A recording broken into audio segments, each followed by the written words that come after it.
India.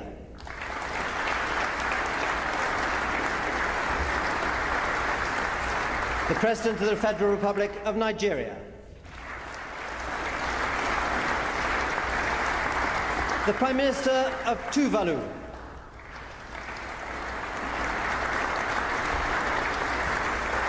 The President of the Republic of Nauru.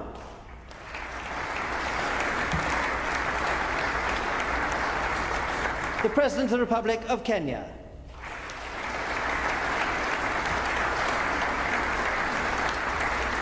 The President of the Republic of Cyprus.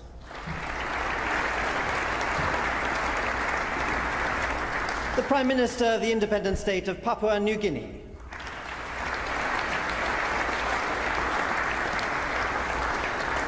The Prime Minister of the Republic of Cameroon.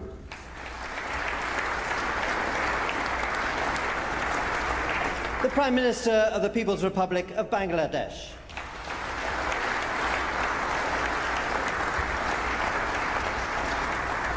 The Prime Minister of New Zealand.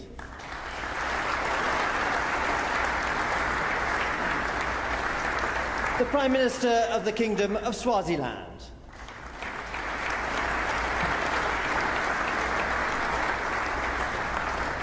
The Prime Minister of the Republic of Singapore.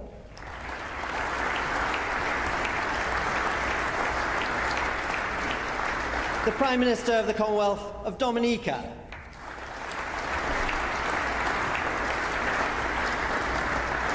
The Prime Minister of Grenada.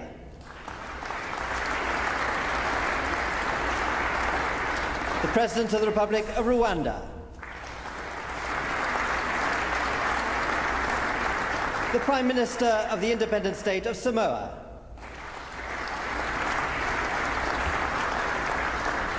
The President of the Republic of Uganda.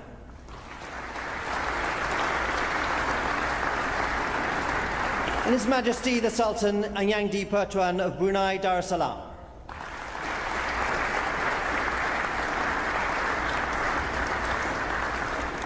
The Prime Minister of Malta.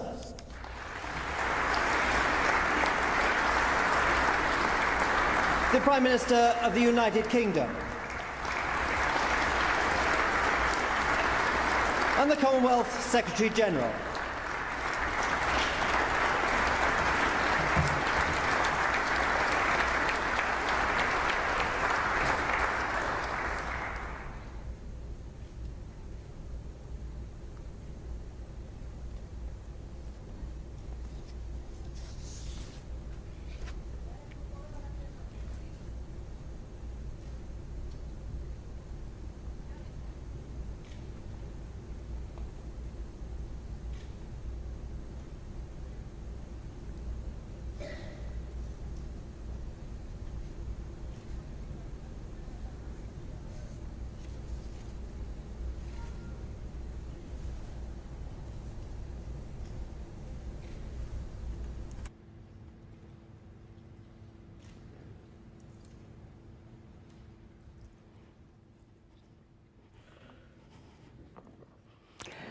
Thank you, and I'd like to extend a warm welcome to all of our Commonwealth heads of government.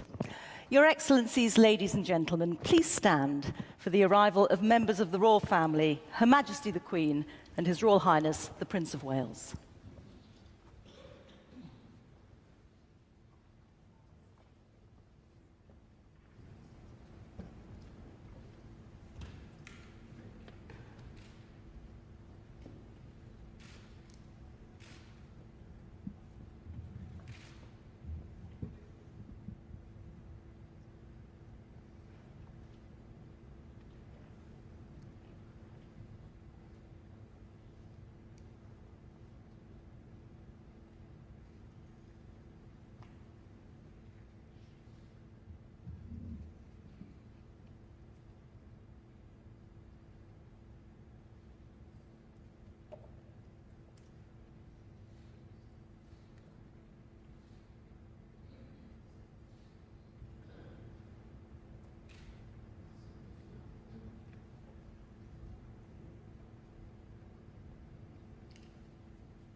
Thank you, Emily. Could I ask everyone to be seated?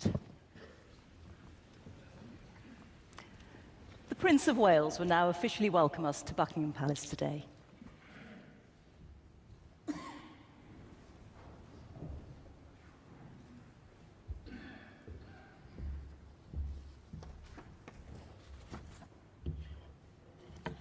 Your Majesty, Your Excellencies, ladies and gentlemen, it is a very special pleasure to be here with you all this morning and to join Her Majesty the Queen in welcoming each of you to Buckingham Palace for the formal opening of the Commonwealth Heads of Government meeting.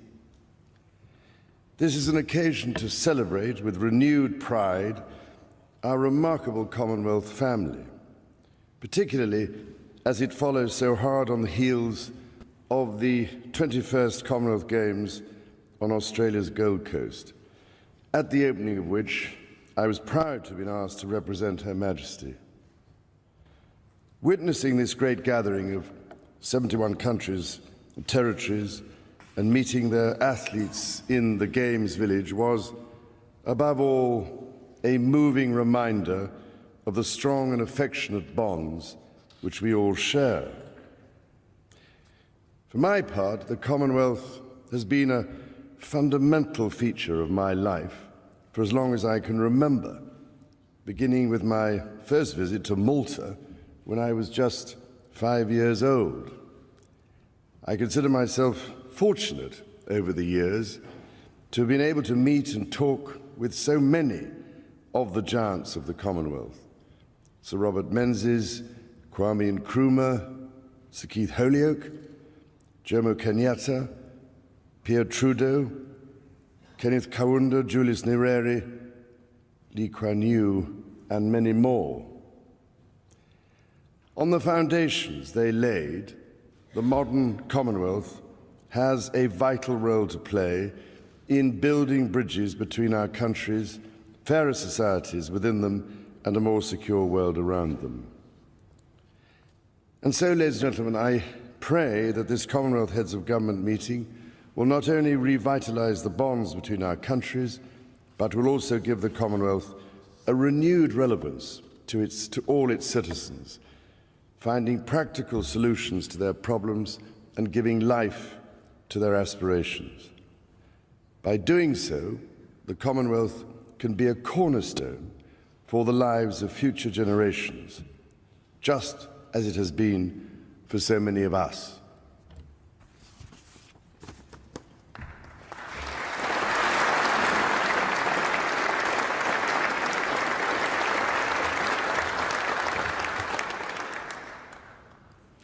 Thank you, Your Royal Highness.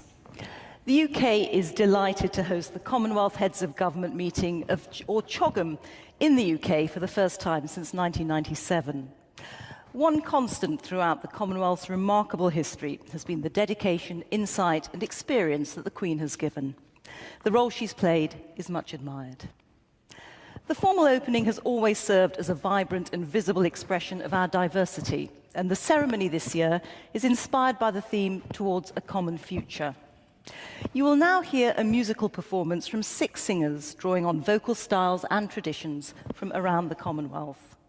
The performance has been created especially for today and is based on a song that's become a youth anthem, Unwritten.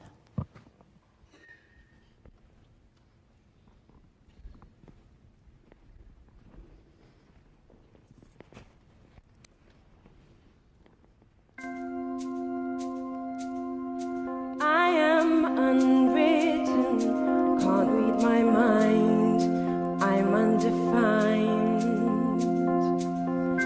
I'm just beginning, the pen's in my hand, ending unplanned.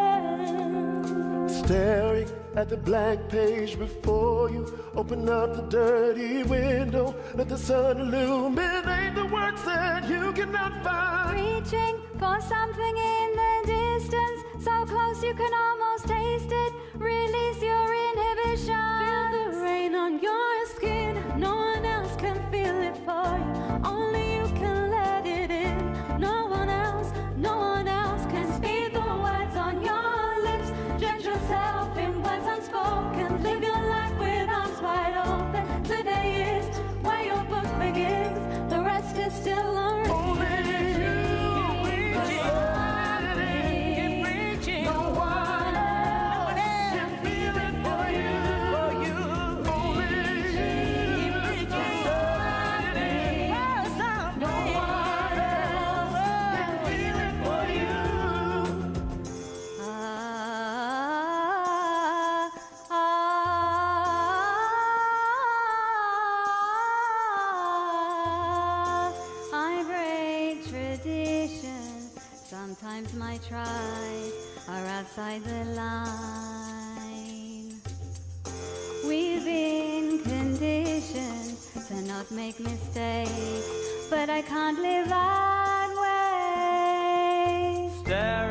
at the blank page before you. Open up the dirty window, let the sun illuminate the words that you cannot find. Reaching for something in the distance, so close I can almost taste it. Release your inhibitions, feel the rain on your skin. No one else can feel it for you, only you can let it in. No one else can speak the words on your lips. Drench yourself in words unspoken, live your life with arms wide open. Today is where your book begins, the rest is still unwritten.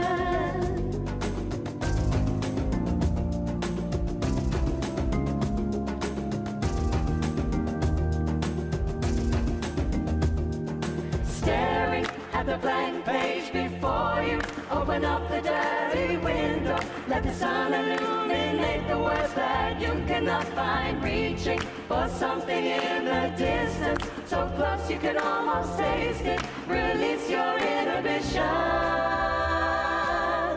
feel the rain on your skin. No one else can feel it for you, only you can let it in. No one else can speak the words on your lips. Drench yourself in words unspoken, live your life with arms wide open. Today is where your book begins, feel the rain on your skin. No one else can feel it for you, only you can let it in. No one else can speak the words on your lips. Drench yourself in words unspoken, live your life with arms wide open. Today is where your book begins, the rest is still unwritten. No one else can feel it for you. It bridges. No one else can feel it for you.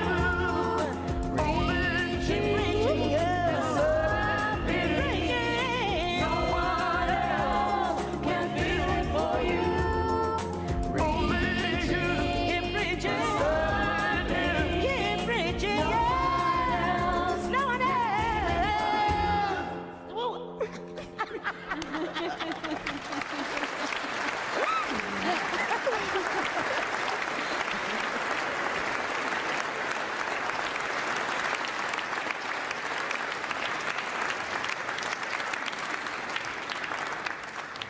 Thank you. It's now my pleasure to invite the host of the summit, the Right Honourable Theresa May, Prime Minister of the United Kingdom, to speak.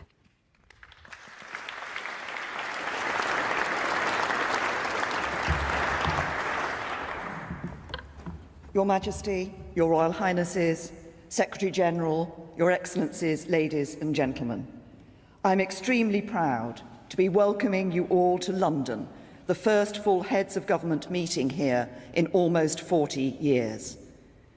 I want to begin by expressing my gratitude to Prime Minister Muscat and his team.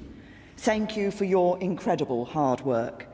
You represent a Commonwealth truth that the size of a country does not limit its ambition and impact. I hope that over the coming days and months, we can build on the work you have begun as we forge a future for our common good. Over many decades, this organisation has brought together nations young and old, large and small, to celebrate our common bonds and to work to our mutual benefit. There have been difficulties, successes, controversies, but I believe wholeheartedly in the good that the Commonwealth can do. And this week, as young people from our many nations gather and contribute their views, our responsibility as leaders is to ensure their voices are heard and to build a Commonwealth that we can be proud to hand on to the next generation. For in the Commonwealth, we have an incredible opportunity. An opportunity to show just what can be achieved through coordinated action and cooperation, to seize the possibilities open to us as member countries, and together to take on some of the 21st century's biggest questions. How we support our most vulnerable member states as we tackle climate change and improve the health of our oceans, creating a more sustainable Commonwealth. how we develop through trade, pushing back against protectionism for a more prosperous Commonwealth, how we respond to threats to the rules-based international order and from cyber attacks, creating a more secure Commonwealth, and how, in all of this, we advance those common values which our organisation has always stood for: democracy, human rights, tolerance, and the rule of law, so that we establish a fairer Commonwealth. These are problems nations cannot solve alone, but by working together, we can make a real difference. Over the past 3 days, we have seen the power of the Commonwealth in action at the forums for business leaders, young people, women, and civil society.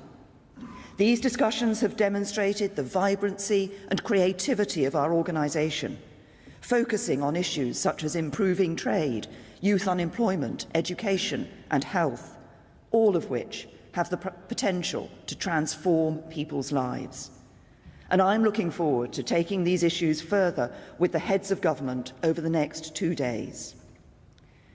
Finally, on behalf of all of you assembled here in Buckingham Palace, I want to offer my heartfelt thanks to Your Majesty, Head of the Commonwealth. This week, you have opened your homes to us here in London and in Windsor. Over many years, you have been the Commonwealth's most steadfast and fervent champion. You have been true to the deepest values of the Commonwealth, that the voice of the smallest member country is worth precisely as much as that of the largest, that the wealthiest and the most vulnerable stand shoulder to shoulder. You have seen us through some of our most serious challenges, and we commit to sustaining this Commonwealth which you have so carefully nurtured.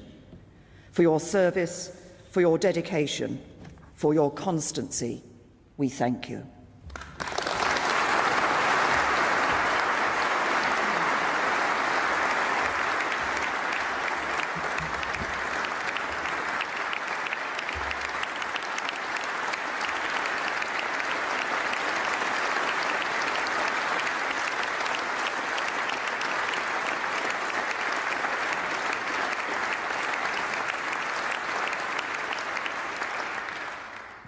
Thank you, Prime Minister.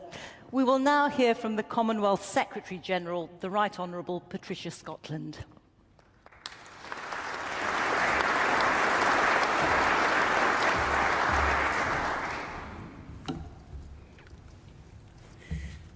Your Majesties, Royal Highnesses, Excellencies, distinguished delegates, friends and colleagues.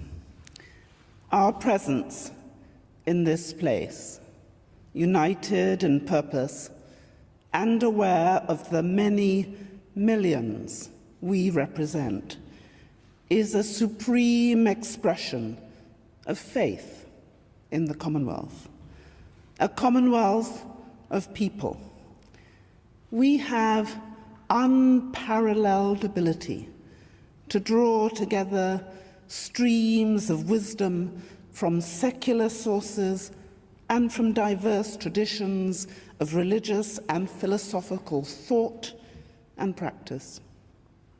Our values and aspirations are expressed in the Commonwealth Charter, signed by the Queen, head of the Commonwealth, to whom we owe an untold debt of gratitude, both as a symbol of our free association and through deep personal identification with the highest ideals of respect and understanding. Her Majesty has won a place of great affection in the hearts of people in all countries of the Commonwealth.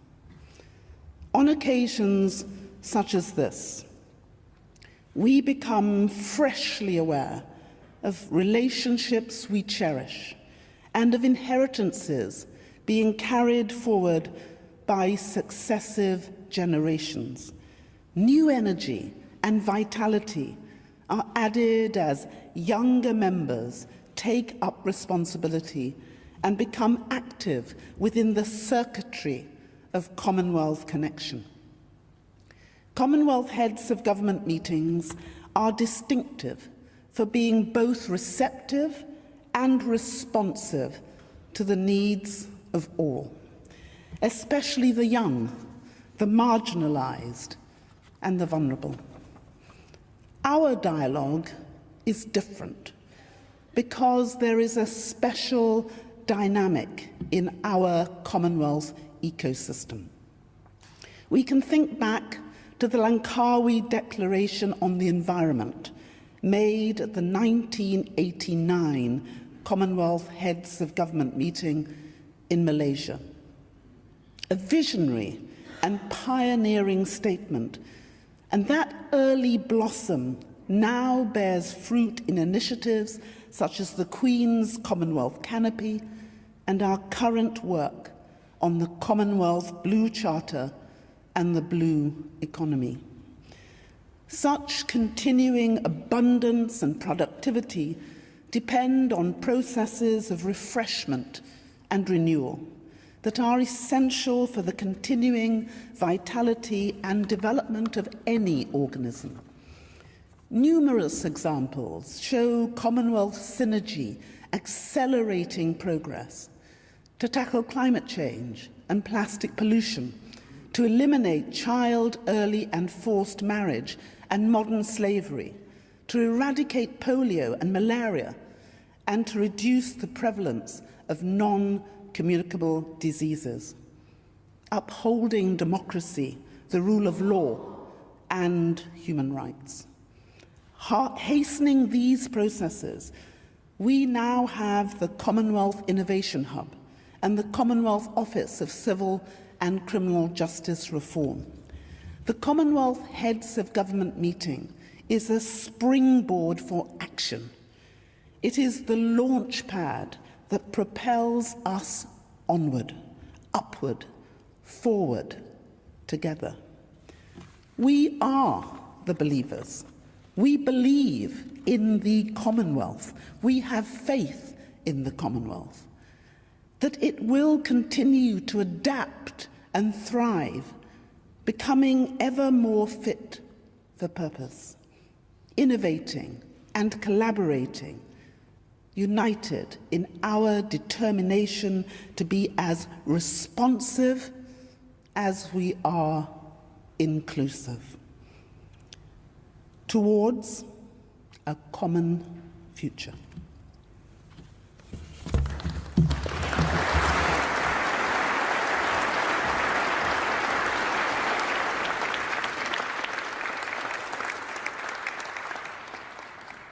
Thank you, Secretary-General.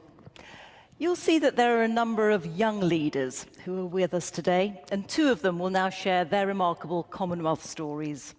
Devika Malik and PJ Cole are recipients of the Queen's Young Leaders Award, which celebrates exceptional people who are using their skills to transform lives in their own communities and to drive change across the Commonwealth. I now invite Devika and PJ to tell us about their experiences.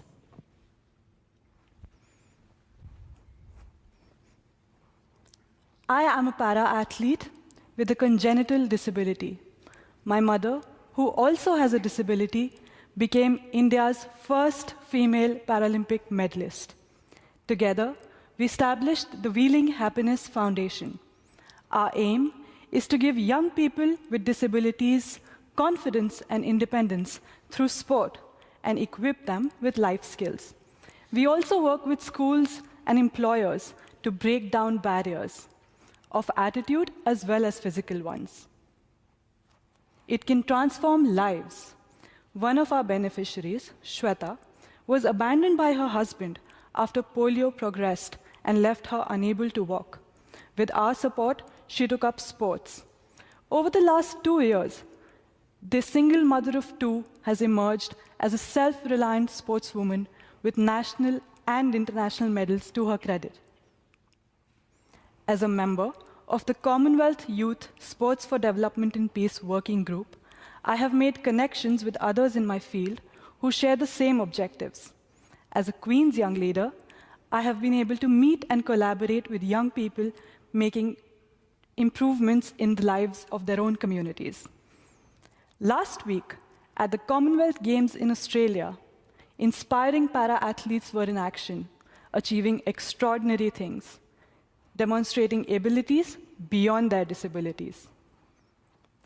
The Commonwealth is a pioneer in recognizing that the youth are leaders of today, not tomorrow. Young community leaders with disabilities gathered for a roundtable on Monday to discuss their vision for an inclusive common future. There is a growing commitment from Commonwealth governments towards empowering people with disabilities. My experience is testament that when people with disabilities have a voice, the society is a richer place. Thank you.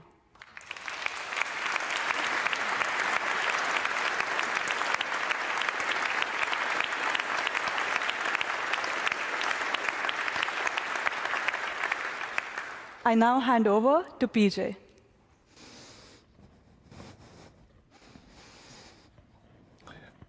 Thank you, Devika. I would like to share with you the remarkable story of how a group of former child soldiers have become community leaders and are rebuilding their nation. Back in 1996, moved by the plight of child soldiers in Sierra Leone, my parents invited over 800 young people into our lives. All were victims of war. Pulling them out of the conflict and into our home, I shared my clothes, food, and parents with them. Although they had committed many atrocities, my father had the vision that with the right support and education, these young people will go on to be those who would rebuild the nation in years to come. Today, a group of these former child soldiers with whom I shared my life are now standing shoulder to shoulder with me. And together, we're running 4 schools, a safe home, and a vocational training center. We're working with farmers, running businesses, rebuilding Sierra Leone. Faced with the atrocities of the Ebola disease in 2014, our team of former child soldiers started a new fight to end Ebola. We designed an Ebola education program which equipped over 100,000 people with life-saving knowledge. We provided support to over 12,000 quarantined individuals. We also partnered with others to build an Ebola treatment center, which treated over 270 people. In the last 6 years, we've had to deal with Ebola, cholera, floods, and most recently, a mudslide that killed over 1,000 people and left many young children orphaned. We have also supported colleagues in the UK, in Mozambique, and in Dominica in diverse ways.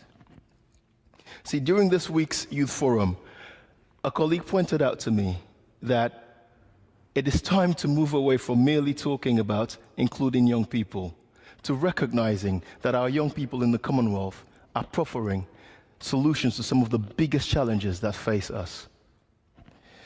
And my experience bears that out. Thank you.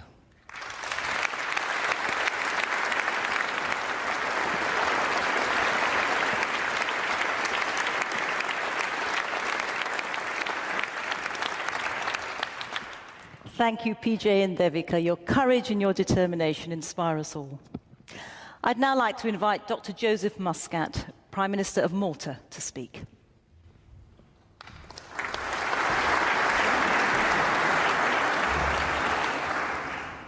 Your Majesty, Royal Highnesses, Excellencies, ladies and gentlemen.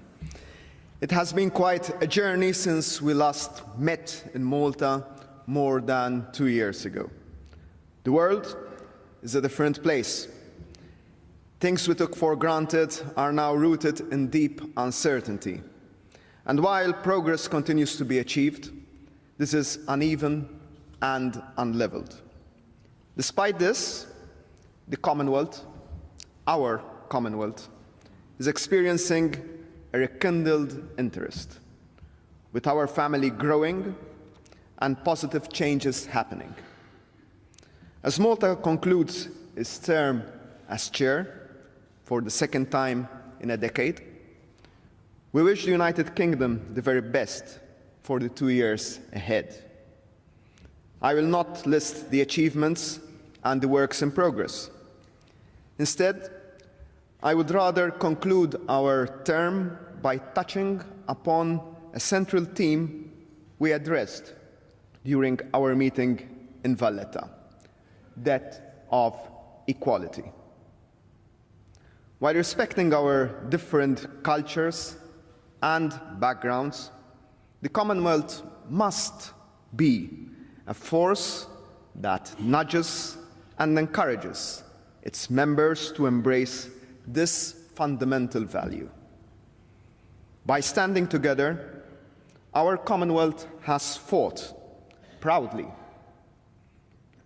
for equality amongst different races, at a time when such equality could not be taken for granted. That is a feather in our cap. But we have to remind ourselves that equality is not a relative value. We cannot be in favor of one type of equality and ambivalent or against another. That is why Malta believes that the advocacy for gender equality and equal rights for the LGBTIQ community should remain firmly on the Commonwealth agenda, not to point fingers or cross swords, but to assist decision makers, engage with communities, and promote best practices. We can register progress with brave steps taken in some of the members in our family, but there are still too many of our sisters and brothers who are criminalized, discriminated against, or even subjected to violence. If there is at least one takeaway from our term as chair, we hope it is this, and that the engagement continues. Finally, Your Majesty, allow me to thank you for your personal interest, the interest you take in our Commonwealth. As proud, independent nations, we look at your leadership of our family as an honor you are affording us. When your father, His Majesty King George, started what he started, you have not only continued, but also elevated to unprecedented levels. We are equally elated by the vigor with which His Royal Highness, the Prince of Wales, actively participates in Commonwealth affairs and puts a strong Commonwealth dimension in his various national and global initiatives. We are certain that when he will be called upon to do so, he will provide a solid and passionate leadership for our Commonwealth. Thank you.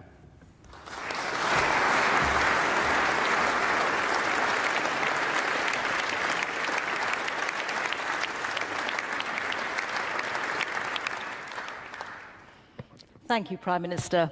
It's now my great privilege to invite Your Majesty, as the head of the Commonwealth, to address us.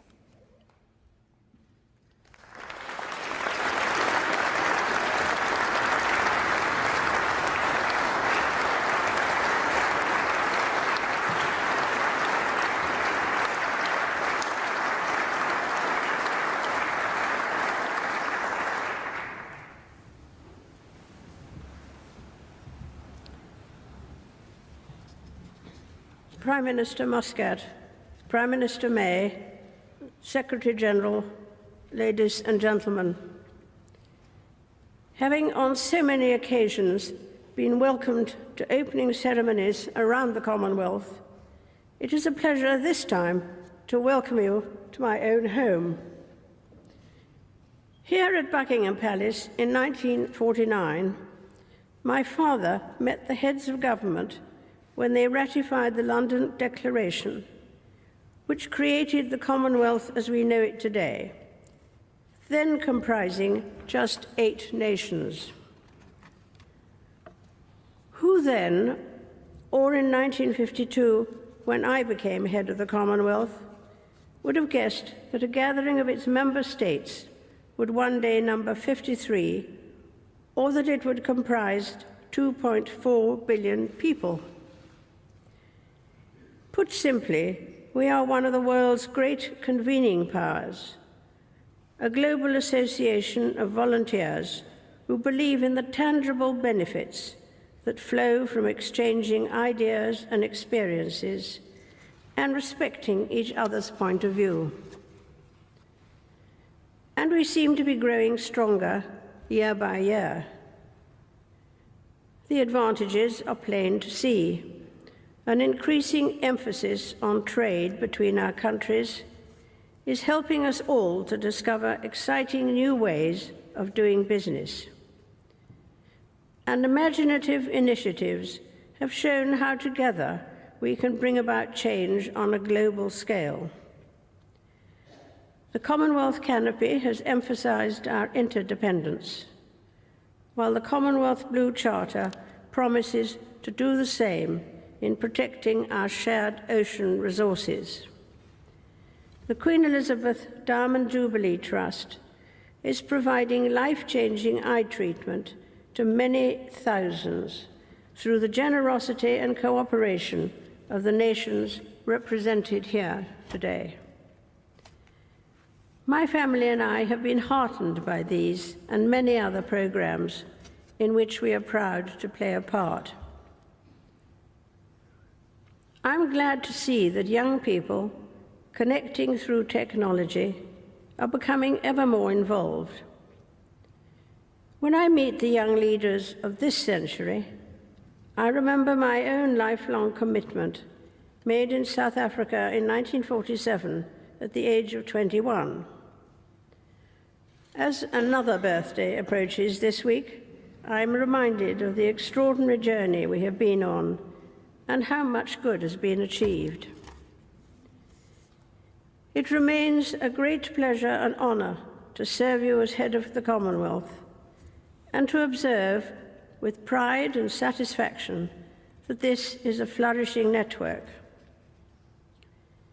It is my sincere wish that the Commonwealth will continue to offer stability and continuity for future generations, and will decide that one day the Prince of Wales should carry on the important work started by my father in 1949. By continuing to treasure and reinvigorate our associations and activities, I believe we will secure a safer, more prosperous and sustainable world for those who follow us. A world where the Commonwealth's generosity of spirit can bring its gentle touch of healing and hope to all. Mindful, as always, that this summit of Commonwealth leaders draws its mandate and authority from our member countries collectively, it gives me great pleasure to declare this meeting of the Commonwealth Heads of Government open.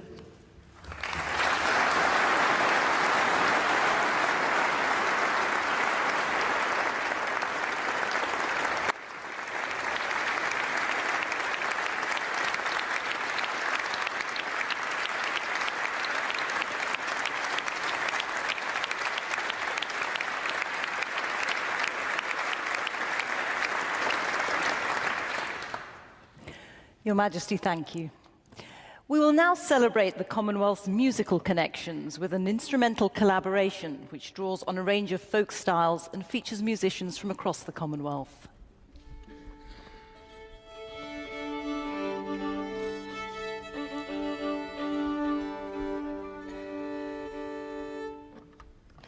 Please now enjoy this musical performance of Shepherd's Hay.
Thank you.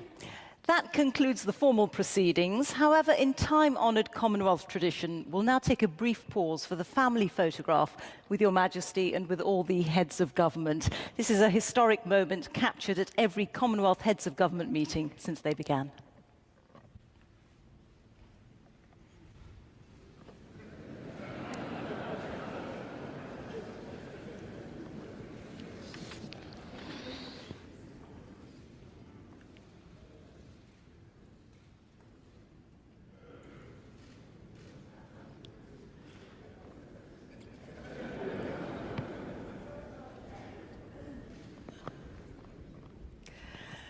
Thank you, Your Majesty, Your Royal Highnesses, Your Excellencies, ladies and gentlemen.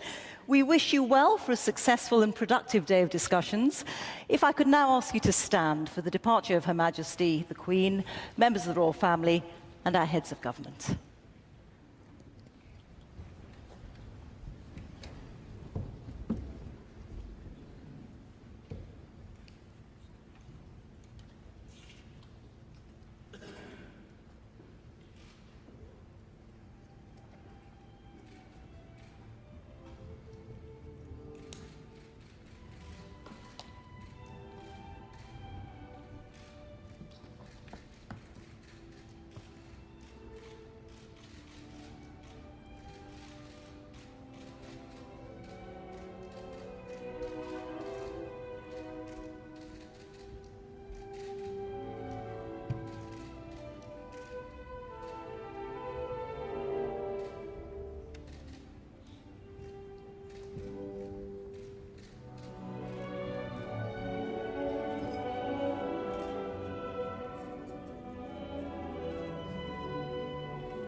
और इस मंच पर आगे क्या दिशा हो सकती है राष्ट्रमंडल की, ये बात भी स्पष्ट की गई कि इन मुद्दों पर क्या एजेंडा रहेगा तमाम राष्ट्रमंडल देशों के सामने आने वाले भविष्य में, उस पर भी।